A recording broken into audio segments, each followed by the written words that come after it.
Question à Stéphanie Roth, donc vous êtes directrice supply chain et manufacturing de LVMH.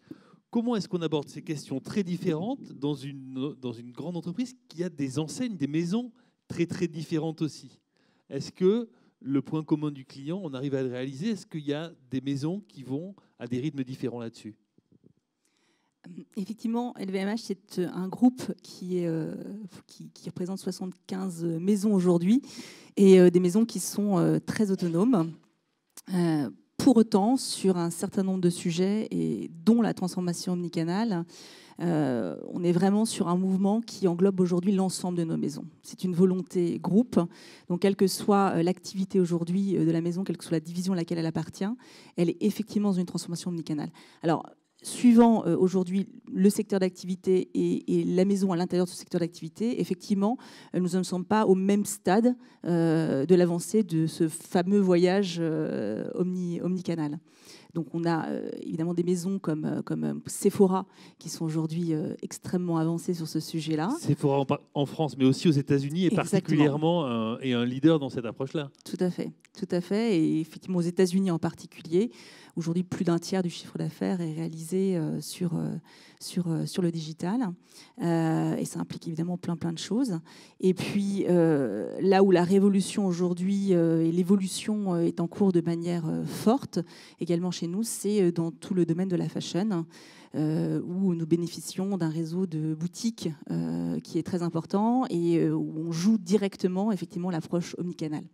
Là où des acteurs... Comment dans les boutiques, par exemple, ça veut dire la possibilité de venir chercher, échanger, essayer? C'est exactement la cible. Je ne dis pas que c'est partout aujourd'hui le cas, mais c'est ça la cible, c'est de pouvoir effectivement offrir à notre client toutes les possibilités et que lui choisisse la façon dont il souhaite accéder aux produits. Donc depuis la boutique, avoir accès à des références qui ne sont pas forcément exposées en boutique. Idem évidemment, depuis le digital, pouvoir venir prendre rendez-vous en boutique ou simplement venir retirer son produit en boutique. Donc essayer de faire le meilleur des deux mondes en ayant évidemment une expérience qui est complètement cohérente entre ces deux mondes. Vous êtes à la fois sur des maisons qui sont très mass market, on a parlé de Sephora, vous êtes aussi sur des maisons qui ont une clientèle très ciblée, pour des produits très haut de gamme. Comment on s'adresse à ces clients-là qui sont particuliers, avec qui vous avez souvent une relation longue et qui sont beaucoup plus peut-être exigeants que le client standard d'une enseigne de grande distribution? Alors, l'exigence aujourd'hui... je pense que sur les critères qui interviennent à travers l'omnicanal, donc tout à l'heure on lisait des critères de rapidité sur la livraison par exemple, finalement on ne parle pas de la même exigence. Alors, l'exigence qui rejoint le client du luxe, c'est peut-être sur la qualité de préparation. Effectivement, quand on prépare une commande de produits aujourd'hui, donc c'est la supply chain finalement qui se retrouve en charge de la fameuse selling ceremony. On va se retrouver avec un type de préparation qui est sans doute beaucoup plus compliqué dans des maisons fashion aujourd'hui que chez Sephora. Et encore, puisque Sephora, évidemment, travaille beaucoup à son expérience client. Après, sur le critère de la rapidité, finalement, nos clients ne sont pas différents des autres. Et c'est ça, sans doute, qui a été la prise de conscience relativement récente, c'est de se dire, oui, les clients du luxe, dans la vraie vie, ils sont aussi intéressés à pouvoir être livrés très rapidement. Et donc, peut-être pas par les mêmes personnes. Peut-être pas par les mêmes personnes. Donc, ça veut dire qu'il faut réussir aujourd'hui à inventer notre last mile à nous. Et de se dire finalement, est-ce qu'on doit se battre sur les mêmes terrains aujourd'hui qu'Amazon pour ne pas les citer, ou est-ce que finalement on ne veut pas à travers ce last mile avoir une autre expérience avec notre client? Donc on parle de gants blancs, on parle effectivement d'une approche qui aujourd'hui n'existe pas encore complètement sur le marché et qui doit permettre à nos clients d'avoir une véritable expérience comme en boutique mais chez eux. Merci beaucoup. On va être très collaboratifs. On va se prêter les micros parce qu'on a gardé un micro pour la salle pour des questions à la fin et on va se partager les micros. On va passer toujours dans le retail à une enseigne un peu différente que je ne nommerai pas parce que vous le faites très bien vous-même.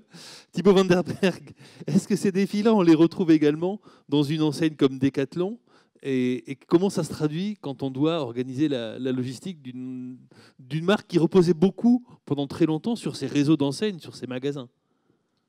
Alors en fait, c'est pas un déguisement, hein, donc si j'ai mis cette veste bleue, d'abord, c'est parce qu'en fait, je pense que dans cette transformation qu'on appelle chez nous omnicommerçante, parce qu'elle est éminemment humaine et elle implique éminemment les logisticiens et aussi les magasins. Voilà, j'ai mis cette tenue parce que c'était important aussi d'associer aussi tous les gens qui vont permettre cette transformation. Alors nous, effectivement, en magasin, on a 1300 magasins dans le monde, dans 40 pays. Et notre business model, il est très clairement magasin. Je pense que majoritairement, d'ailleurs, en France, vous, clients, vous allez en magasin. Notre part de e-commerce, c'est 5% sur la France. Par contre, si on regarde d'autres pays comme l'Allemagne, on arrive à franchir les 30%. Voilà, donc ces chiffres sont évidemment très différents pays par pays. Alors nous, on a décidé de se réengager dans cette transformation assez tardivement, finalement, parce qu'en 98, on avait un site web marchand qui vendait à peu près le chiffre d'affaires d'un magasin. Et on a décidé d'arrêter. À ce moment-là, on a décidé, on parle d'un quart d'heure d'avance. Là, à mon avis, on a fait une petite erreur. Et on a mis 10 ans pour reprendre le e-commerce et globalement repartir dans cet accompagnement. Bien entendu, il y avait d'autres priorités dans la transformation du groupe et en particulier sur les produits. Hein. Et donc, quand on est arrivé en 2008, pour refaire du e-commerce, on était juste au début. Et donc, en fait, on est un peu dans une course de vitesse, mais qui finalement peut tirer à notre avantage, parce qu'en fait, cette course de vitesse, on l'a aussi gagnée en approchant nos points de stock, nos magasins, des utilisateurs. Et donc, en fait, finalement, là où on pourrait parler de clients au cœur de la supply chain, moi, j'aurais envie de parler de magasins au cœur de la supply chain. Parce que le magasin, c'est l'entrepôt en partie. C'est une partie du stock et c'est une partie de la possibilité à livrer rapidement quelqu'un qui est à côté. Et évidemment. Alors, le magasin, avant, il devait tout stocker. Alors, évidemment, il va continuer à stocker, mais il va stocker les produits qui ont des valeurs d'usage et d'utilisation rapide. Et on utilisera évidemment la logistique. Donc, c'est vraiment un jeu de balancier qui va jouer entre la logistique industrielle qu'on va mécaniser et aussi le magasin qui va pouvoir avoir des promesses beaucoup plus différenciantes des grands acteurs du e-commerce. Puisqu'aujourd'hui, nous, on arrive à livrer à Paris en 1 heure. Certains de nos clients parisiens, alors c'est encore très, très anecdotique, mais le Ship from Store et tous ces process permettront d'avoir sur votre club de tennis vos balles de façon quasiment le temps que vous ayez à rejoindre votre lieu de pratique. Voilà, donc ça, c'est des promesses qu'on va travailler, tout en travaillant évidemment les promesses décalées, le 24 heures, le 48 heures ou le J+15, parce que vous savez que vous allez partir en vacances et que finalement, la vitesse, c'est important, mais la précision, c'est encore plus important. Sur le plan technologique, c'est passé beaucoup par la RFID. Vous êtes très en pointe pour ça. Je pense que tous les clients de Decathlon ont pris l'habitude de voir qu'il suffisait de poser les produits, que les tags RFID étaient présents sur tout ce que vous vendez. Mais ça a un rôle aussi dans la logistique. Quand on préparait vous avez expliqué que ce n'est pas simplement le geste client de je pose dans un panier qui automatiquement scanne mes articles. Pour vous, c'est un outil pour suivre le produit en permanence et bientôt peut-être dans le magasin de rayon en rayon. Oui, alors effectivement, on n'a pas fait de la RFID pour faire du business digital, mais on a mis de la RFID d'abord et avant tout pour pouvoir optimiser nos process et augmenter la qualité de l'inventaire. Mais là où les échelles de stock, en avoir 10 ou 15, c'était important, c'était pas important il y a quelques années. Maintenant, en avoir 10 ou 11, ça peut tout changer dans la promesse que vous pouvez donner aux clients. Donc, effectivement, la RFID, elle sert dans votre expérience et dans vos parcours clients. Vous aurez probablement l'expérience prochainement de magasins 100% RFID, puisqu'on atteint maintenant le plafond. En juin, on aura atteint le plafond des 100% de nos produits tagués. Donc, les expériences d'encaissement, je vous laisse imaginer. Ce ne sera pas l'Amazon Go, parce que nous, on ne va pas vous piloter avec des caméras, mais on va vous piloter avec les produits que vous transportez dans vos paniers. Donc ça va permettre d'améliorer l'efficience de votre parcours client, mais évidemment en logistique, là où on a besoin d'avoir aussi un stock juste et une promesse adaptée à ce stock, on travaille aussi effectivement à tous les process de qualité de stock et de process de livraison. Et effectivement, vous l'évoquiez, on travaille aussi à finalement cette donnée temps réel, puisque le stock aujourd'hui, il est d'une qualité, d'une fraîcheur qui est de mieux en mieux, mais en fait, elle n'est pas temps réel. Aujourd'hui, on teste aussi le moyen d'inventorier en temps réel dans un magasin, et donc de quasiment savoir à l'instant où vous êtes en parcours dans votre magasin, où se trouve le produit et en combien de quantité. Donc ça, c'est des choses, c'est des promesses de la technologie. C'est pas encore opérable, mais on peut imaginer tous les parcours derrière tout ça. À votre avis, on le verra dans combien de temps? Ça va très vite, le déploiement. Le déploiement du 100% RFID, il est presque fait. Oui, par contre, sur l'inventaire en temps réel, aujourd'hui, les technologies sont pas abordables, on dira. Donc elles doivent être fiables technologiquement et puis après elles doivent être déployables. Et la valeur de ces technologies temps réel sont encore assez loin d'un retour sur investissement. Maintenant, quand on a démarré il y a 8 ans le projet RFID, on en était aussi à ces conclusions-là. Donc il faut croire que les choses iront aussi dans le bon sens et qu'à un moment donné, ce sera une promesse accessible. Merci beaucoup, Thibaut. On va rester dans la technologie, mais on va passer du magasin à l'entrepôt avec une start-up prometteuse, Exotech. Romain Moulin, vous êtes le CEO d'Exotech. Qui dans la salle connaît Exotech? Tout le monde connaissait Decathlon, mais vous avez encore des choses à montrer ou à prouver? Très bien, ça va faire un peu de pub. Voilà. Et je vais vous laisser l'expliquer. Je crois. Est-ce que vous avez une vidéo pour nous le montrer ou pas? Ou est-ce que vous pouvez nous le raconter? Je vais vous le raconter. La vidéo est sur le site internet. Donc, si vous allez voir Exotech Solutions, vous verrez notre installation chez Cdiscount qui explique très bien comment ça se passe. Alors, on va partir de la préparation de commandes en e-commerce. Tout à l'heure, on le disait, c'est une préparation qui est assez spécifique parce que vous avez, par exemple, une raquette de tennis et une balle de golf à retrouver dans un stock qui peut être immense. Donc, habituellement, quelqu'un pousse un petit chariot et essaie de trouver la balle de tennis et la balle de golf et la raquette de tennis. Nous, ce qu'on dit, c'est à l'opérateur, reste en dehors du stock. On va envoyer un robot chercher une caisse avec les balles de golf, un robot chercher une caisse avec les balles de tennis, avec la raquette. Et donc, la grande chose, c'est que les robots évoluent dans le rack, dans le stock, mais sont capables de s'accrocher au rack, monter à 10 mètres de haut, tirer un bac et le redescendre. Donc, si ça fait une analogie, parce que moi, j'ai eu du mal à comprendre au départ, on connaît tous une entreprise qui fait ça, le nom commence par un K, qui a été racheté par un grand groupe dont le nom commence par un A. Oui, tout à fait. Mais par rapport au Kiva, vous, c'est du Kiva en 3 dimensions. Exactement. Le Kiva d'Amazon, il transporte des étagères.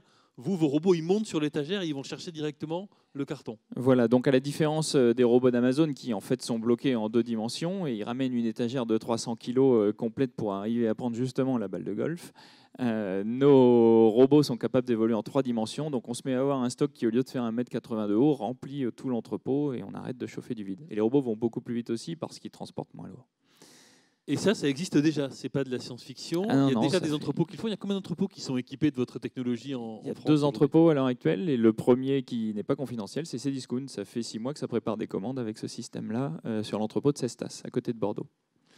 Et donc le principe, c'est d'arriver, l'opérateur qui finalise la commande, il a tous les produits nécessaires à son arrivée. Ça veut dire que vos robots, ils sont autonomes, ils ont le stock en permanence.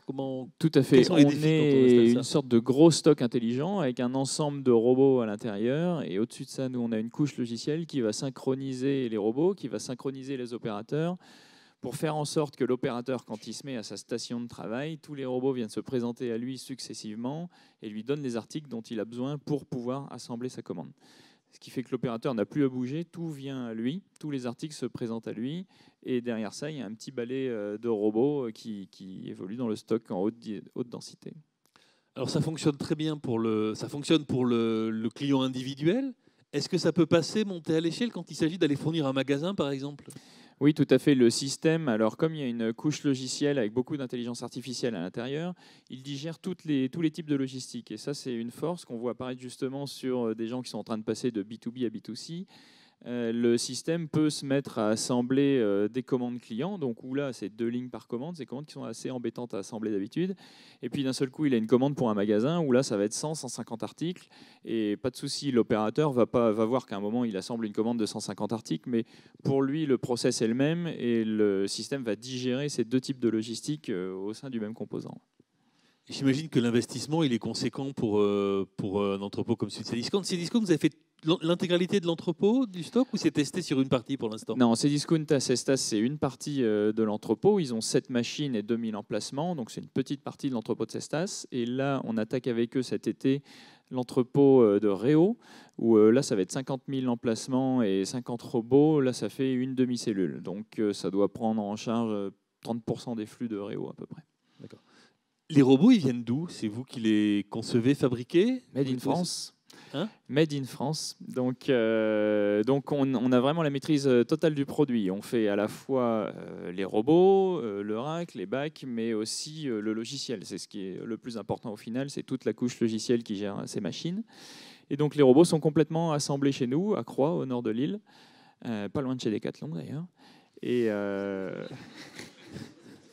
c'est un message, mais voilà, il ne fait pas encore partie des clients que vous ne pouvez pas citer. On les connaît. Et donc, l'avantage pour nous, c'est qu'on a des robots qui sortent d'usines prêts à fonctionner. Et quand on arrive sur site, c'est une des grosses forces de ce nouveau système et de cette industrie 4.0, c'est que quand on se pointe sur un site client, on arrive avec 2 robots, par exemple, on peut déjà tout faire, puisque un robot, il sait monter sur une station, monter dans le rack, aller chercher les commandes. Donc, on peut intégrer toute la préparation de commandes, toute la discussion avec tous les logiciels, avec juste 2 robots. Contrairement à des systèmes un peu plus classiques de mécanisation lourde, où là, ce sont un peu des machines qui sont montées sur site, où on amène tout, on commence à câbler, on commence à tester en usine, à tester dans l'entrepôt. Nous, on arrive avec des machines déjà testées. Et il s'adapte à l'entrepôt tel qu'il était, ou il faut quand même lui faire des étagères, Alors, des systèmes. Les étagères, c'est vous aussi qui les fournissez? Oui, c'est notre fourniture. En fait, on est garant de la performance au final. Je dis souvent, on ne vend pas des robots, on vend des commandes assemblées. Donc, en fait, c'est un système complet avec son rack, ses bacs et ses robots. Merci beaucoup, Romain. Je pense qu'on aura pas mal de questions pour vous. Je ne sais pas si déjà les gens ont des questions ici, vous qui êtes dans le retail. C'est le genre de solution auquel vous pensez aujourd'hui, demain, un jour, ou pour l'instant, c'est pas dans vos cœurs de préoccupation? Stéphanie? Alors nous, en fait, on opère sur 2 dimensions. Voilà, sur un espace de 1000 m² où on a 28 000 emplacements qui permettent de gérer nos faibles ventes. Donc faibles ventes pour Decathlon, c'est relatif, mais en tout cas, il y en a. Et donc voilà, on opère ça. Et puis après, on a des mécanisations un peu plus lourdes qui permettent de trier les commandes Internet ou de trier les commandes magasin. Donc on est dans la mécanisation depuis un moment. Par contre, ça s'accélère. Et les besoins, en particulier liés au B2C, s'accélèrent, hein, puisque, juste pour vous donner, je disais, on faisait 5% de commandes sur Internet, mais en décembre, on en a fait pour 10%. Et donc, on a une vraie accélération de cette demande. Et donc, forcément, nos infrastructures logistiques doivent évoluer à cette vitesse. Stéphanie, au niveau des infrastructures logistiques de vos différentes maisons? Alors aujourd'hui, c'est vraiment... c'est une révolution qui est en marche, qui a démarré il n'y a pas très longtemps, mais qui, pareil, s'accélère, va très très vite. On n'a pas le choix, finalement, aujourd'hui, dans les entrepôts. Pendant très longtemps, ils ont été, quelque part, j'ai envie de dire, épargnés. C'était un endroit où c'était très manuel, contrairement à nos sites industriels où, évidemment, ça fait des années qu'on automatise. Et là, quelque part, on se retrouve à devoir le faire et devoir le faire très vite. Ce qui est pas simple parce qu'on se trouve à avoir des situations où on était complètement manuel et du jour au lendemain, effectivement, être très automatisé avec tout ce que ça implique en termes de savoir-faire à mettre en œuvre, d'équipe à recruter. Donc, en l'occurrence, le premier entrepôt donc, très mécanisé qui a vu le jour, c'est chez les parfums Christian Dior et c'était maintenant à l'automne dernier. Où là, nous sommes en 3 dimensions et sur un système que Romain qualifiera de lourd, puisqu'effectivement, Dior est allé investir dans des systèmes d'OSR aujourd'hui, avec effectivement la même chose, Goose to Man, mais beaucoup plus structurant. Sephora aux États-Unis va aussi démarrer une installation du même type à l'automne prochain. Et là, Sephora aux États-Unis, c'est un tiers d'e-commerce et comme je disais tout à l'heure, et puis l'année dernière en une journée, donc c'est ça aussi le sujet, c'est la variabilité instantanée. Ils sont passés à 20 fois la commande jour habituelle, donc ça, il faut réussir effectivement à le faire. Et puis nous avons d'autres réflexions aujourd'hui sur d'autres maisons qui cherchent évidemment à s'automatiser. Et dans ce cadre-là, c'est toute l'intelligence de se dire finalement qu'est-ce que je mets en place, est-ce que c'est des systèmes, et on a des maisons qui s'intéressent à Exotech, on va en parler avec Romain, type effectivement Exotech, est-ce que c'est des systèmes en 2 dimensions, comment est-ce qu'on complète ça avec des choses plus structurantes, donc tout le calcul et la réflexion sur qu'est-ce qui est aujourd'hui la meilleure structure à mettre en place en fonction de mes données d'aujourd'hui, mais aussi mes données de demain, c'est réellement une intelligence très importante à avoir, à mettre en place sur le marché pour pouvoir prendre les bonnes décisions. Justement, pour rajouter quelque chose dans cette vue, ce qu'on a ressenti, nous, en commençant à aller voir les e-commerçants, en commençant à aller voir toute cette logistique B2C, c'est que c'était plus facile d'automatiser il y a 20 ans quand on savait ce qui se passerait dans les 15 ans à venir que maintenant où on a déjà des doutes sur ce qui se passera dans 2 ans. Donc c'est obligatoire de mécaniser pour arriver à obtenir de la performance, pour arriver à livrer son client le même jour. Il y a des contraintes de supply chain qui sont vraiment fortes, qui de toute façon obligent à automatiser. Mais derrière, il y a des risques industriels forts aussi. Donc on voit souvent chez nos clients que ce qu'ils veulent, c'est quelque chose de performant, tout en étant capable de le modifier, de ne pas prendre de risques, de l'agrandir si nécessaire. Donc tous les systèmes tendent vers ça. On cherche à être des précurseurs là-dedans. Mais il faut réussir à offrir une supply chain qu'on peut modifier et qui peut suivre les variations du marché. Une question qu'on n'a pas encore abordée, c'est le coût de tout ça, des investissements comme le vôtre. Je ne vais pas vous demander le prix, et j'imagine qu'en plus, dans cette phase-là, vous ne nous donnerez pas de toute façon, sauf si vous avez envie de donner un prix au... C'est quelques millions. Voilà. Donc c'est quelques millions.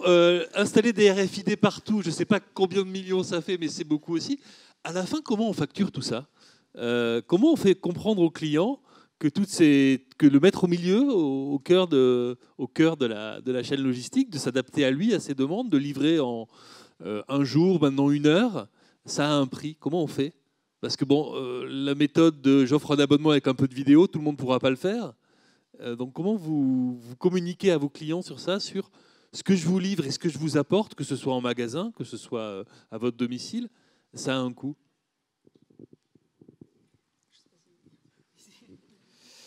La RFID, on ne la facture pas au client. En tout cas, elle fait partie de notre efficience et le retour sur investissement, il est sur de l'efficience. Après, vous évoquez le service en particulier de livraison et quelle valeur ça peut avoir. Si je reçois mes balles à mon club de tennis juste avant de commencer, ça ne peut pas être gratuit. Voilà. Donc aujourd'hui, on est un peu dans un marché où il faut qu'il y ait un service gratuit.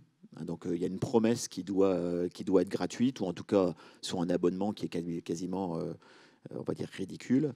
Et donc, voilà, il y a ça. Nous, aujourd'hui, c'est 48 heures. Donc, si vous achetez au-dessus de 50 €, c'est gratuit, livraison à domicile ou en magasin ou dans votre club de tennis. Ou même dans vos stations de ski, vous me disiez que c'est quelque chose auquel vous réfléchissiez pour les vacances d'hiver, par exemple ? Alors là, effectivement, on réfléchit, mais aussi avec dans une logique, parce que quand vous êtes au ski, c'est assez intéressant de regarder. Nous, on regarde nos utilisateurs, les sportifs, hein, parce qu'on parle de clients, mais nous, nos utilisateurs ou consommateurs, mais en tout cas, nous, ce qui nous intéresse, c'est les sportifs. Évidemment, vous êtes au ski pour 1 semaine, vous attendez pas une livraison en 48 heures, sinon votre semaine elle est déjà bien engagée. Donc, et donc là, c'est là que toutes les réflexions sur les promesses et la vitesse à laquelle on peut opérer ça, alors peut-être en quelques heures ou en tout cas une demi-journée, fera imaginer des points de stock avancés, des entrepôts, des magasins hybrides qui pourraient très bien avoir une double fonction, apparaître, ou des magasins d'ailleurs qui seront des pop-up saisonniers qui arriveront dans les montagnes. Voilà, donc en tout cas, après le facturer, nous on est parti du principe que la promesse de base, elle fait partie du service. C'est voilà, vous pouvez avoir accès à une commande digitale sans avoir à payer un transport en plus. Et après, derrière, si vous voulez de la vitesse, si vous voulez de la précision, ce sera payant et ce sera un coût qu'on benchera, parce que là aussi, on ne sait pas trop aujourd'hui, on sait combien ça nous coûte. On sait combien ça nous coûte aujourd'hui, mais on sait qu'on peut l'optimiser. Donc, ça ne tombera jamais à zéro, mais on peut remplir les camions et optimiser. Donc, il ne faut pas non plus faire payer au premier client le coût complet de l'investissement. Mais par contre, à un moment donné, il faut qu'on ait un business model qui soit rentable. Et aujourd'hui, la vérité, c'est qu'on investit plus qu'on ne gagne aujourd'hui sur le business digital, mais c'est aussi un moyen finalement de garder nos clients et de voir aussi les promesses sur lesquelles ils sont prêts à mettre de la valeur et à payer 7 €, 10 € ou plus. Stéphanie, c'est une problématique que vous avez. Est-ce que tous les pays, puisque LVMH à travers Sephora, mais à travers toutes ces maisons est présent partout, est-ce que c'est valable dans tous les pays et dans tous les types de produits? C'est problématique de fait, facturation. Entre les pays et les divisions sur lesquelles, les types de produits sur lesquels on opère, le référentiel est complètement différent. Donc chaque maison va se positionner dans son propre référentiel, va voir ce que fait la concurrence dans ce référentiel. Et le sujet, c'est quel standard impose quelque part le marché. Donc ça, on est obligé d'en tenir compte. Et comme je disais tout à l'heure, quelque part, la solution, c'est de sortir de ce standard-là, c'est de proposer autre chose. Si on est sur le même type d'offre en termes d'expérience de livraison que quelqu'un d'autre, évidemment, on est directement comparable. Et on va se dire, c'est forcément gratuit dans l'heure qui vient. Si on propose autre chose comme expérience, effectivement, on crée notre propre référentiel et on n'est plus comparable. Donc ça, c'est quelque part pour nous la vraie solution. Maintenant, sur les différents secteurs d'activité, si on revient à Sephora par exemple, Sephora ne peut pas s'affranchir de ses concurrents directs. Il pourra faire d'autres expériences en termes de livraison, mais il aura aussi besoin d'avoir cette offre qui répond finalement aux standards du marché. Et là, on s'aperçoit à chaque fois, mais ça c'est valable pour tout le monde, si on fait du gratuit dans 2 ou 3 jours ou du payant immédiat, les gens choisissent systématiquement, ou sauf exception, effectivement, le gratuit dans 3 jours. Donc c'est se dire qu'est-ce qu'on ose faire finalement, comment est-ce qu'on se positionne par rapport à tout ça. Et là, on parle du coût intrinsèque des investissements. Pour moi, le vrai sujet, il est ailleurs et j'ose croire qu'un jour, les sujets vont se rejoindre, c'est le coût environnemental de tout ça. Parce que la granularité à laquelle on arrive, c'est juste un non-sens d'un point de vue de l'environnement. Donc les citoyens se disent, voilà, je suis très embêté par la congestion de ma ville, par la pollution, par le bruit, par tout ça. Et pourtant, je me fais livrer mon produit chez moi à n'importe quelle heure du jour, de la nuit et du week-end. Ça veut dire qu'il faudrait leur dire à un moment que ça a un coût aussi environnemental ? Pour moi, c'est mon opinion personnelle, c'est le sujet qui devrait faire basculer à un moment donné.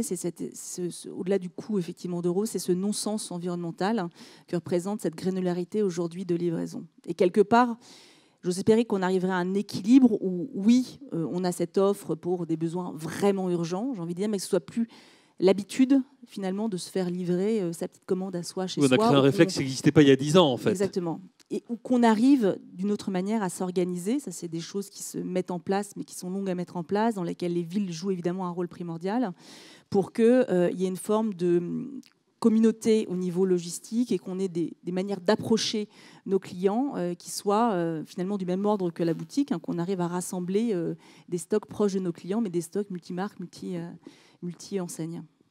Merci beaucoup pour cette remarque très importante. Est-ce on a le temps pour 1 ou 2 questions dans la salle? Alors, c'est toujours très, très, très difficile de se lancer sur la première question. Est-ce que quelqu'un... Ah, merci monsieur. Vous avez gagné un micro. Merci, c'est gentil. Franck Essa, merci pour les interventions. Donc, je voudrais rebondir sur la dernière intervention. On est dans le triptyque People, Profit et Planète. Donc, Planète, on en a parlé, merci. Profit, je pense qu'il y a une vraie logique à faire des gains pour pouvoir aussi éviter de faire payer aux consommateurs le service accru. Donc l'automatisation va permettre de faire ça. Est-ce qu'il y a une conscience sociale à un moment donné? Est-ce que le people s'est abordé dans vos réflexions? Bonne question. C'est un sujet extrêmement important qui nous fait aujourd'hui justement beaucoup réfléchir sur la notion en particulier du last mile. On doit pouvoir développer des prestations qui soient complètement viables d'un point de vue social et s'assurer que les partenaires avec qui on travaille proposent effectivement à la collaborateur une manière de travailler, un environnement qui est qu'on valide absolument. Donc là, c'est des choses qu'on travaille et qu'on vérifie pour se dire, oui, par exemple, le gant blanc, en 1 heure ou je ne sais pas quelle prestation, ok, très bien, comment travaille notre prestataire? Comment est-ce qu'il a mis ça en place? Quelles sont les conditions pour ce collaborateur, etc. C'est un point effectivement très, très important pour nous aujourd'hui. Alors on passe à l'entrepôt et alors là la question de la mécanisation et du people et de l'humain, elle est énorme. On n'aura pas le temps de la résoudre. Non, mais j'ai l'habitude de dire un truc simple et qui est dans les faits assez véridique, c'est que tous nos clients embauchent massivement en fait. Et un Cdiscount, il n'arrive pas à tenir sa croissance autrement qu'en mécanisant et justement en utilisant de la mécanisation pour arriver à remplir une partie de sa logistique. Quand il arrive à Réau, quand il arrive à Cestas, quand il doit embaucher 1000 personnes, ça va, 1500, il commence à avoir des soucis. Donc, Pierre-Yves Escarpit, le directeur supply chain de Cdiscount, dit souvent que c'est ça la clé de sa croissance, en fait. Donc, c'est plutôt, on est nous sur des domaines naturellement où ça embauche très fort. Et Decathlon? Alors, en fait, nous, on est en train de valoriser effectivement tous ces schémas sur un aspect éco, mais aussi impact environnemental et aussi impact finalement sur l'emploi. Effectivement, Romain parlait de l'accompagnement de l'arrivée des machines dans les entrepôts, etc. Comment est-ce que c'est accueilli, comment ça peut bénéficier aux collaborateurs versus lui prendre son métier. C'est des sujets qui sont abordés. Pour l'instant, on a valorisé les impacts que ça avait sur les 3 catégories et on imagine même exposer aux clients ce choix de l'impact environnemental qu'aura tel modèle ou tel autre. Voilà, on est dans cette idée aujourd'hui. Donc on ne l'a pas mis en œuvre, hein, donc très clairement. Nous, on a décidé de ne pas faire le transport. Donc on doit faire les choix aussi des bons partenaires qui nous permettront de livrer proprement, ou en tout cas d'avoir la solution qui soit la plus respectueuse de l'environnement. On réfléchit aussi à mettre des magasins beaucoup plus urbains pour pouvoir concentrer les commandes. Aujourd'hui à Paris, on revient dans les centres-villes finalement avec des magasins que vous ne connaissez pas, parce qu'en fait, aujourd'hui, c'est des boutiques. Hein, rue du Commerce, c'est assez impressionnant ce qui a été fait au 15e à Paris. C'est assez spectaculaire, je vous invite à aller voir. C'est un peu le concept qu'on imagine, point de contact, hein, parce que c'est moins un magasin que finalement un point de contact, qui permet d'avoir une vraie relation avec l'habitant, celui qui habite autour et qui utilisera ce point de contact comme une prise de sa commande, une interaction avec les vendeurs, etc. Donc ce sujet-là, il est très large, hein, l'EP, la planète, des people, c'est un sujet qui nous anime aussi. Après, il faut savoir qu'aujourd'hui, 70% de notre impact, aujourd'hui, il est sur la fabrication de nos produits. Et donc, on le mesure aussi. Et donc, on a aussi beaucoup de travail en amont de la chaîne pour faire en sorte que tout ça soit respectueux. En plus, c'est très important pour nous parce que finalement, là où vous faites du sport, c'est des environnements qui sont extrêmement dégradés. Je pense à la mer ou à d'autres endroits où la pollution, les impacts que la planète, qu'on provoque sur la planète, finalement, abîme les endroits de pratique sportive. Donc voilà, nous, c'est quelque part la boucle est bouclée dans cette réflexion à faire en sorte que on puisse continuer à bien vivre ça. Et moi, je vais en Arde, par exemple, et je peux vous dire que les impacts sur la planète, on les voit un peu partout, et on a des soucis à se faire si on continue. Merci pour vos réponses. Est-ce qu'une personne veut poser une dernière question ou pas? Sinon, je vous propose de remercier et d'applaudir nos 3 intervenants. Merci beaucoup Stéphanie Roth, Thibaut Vanderberg et Romain Moulin.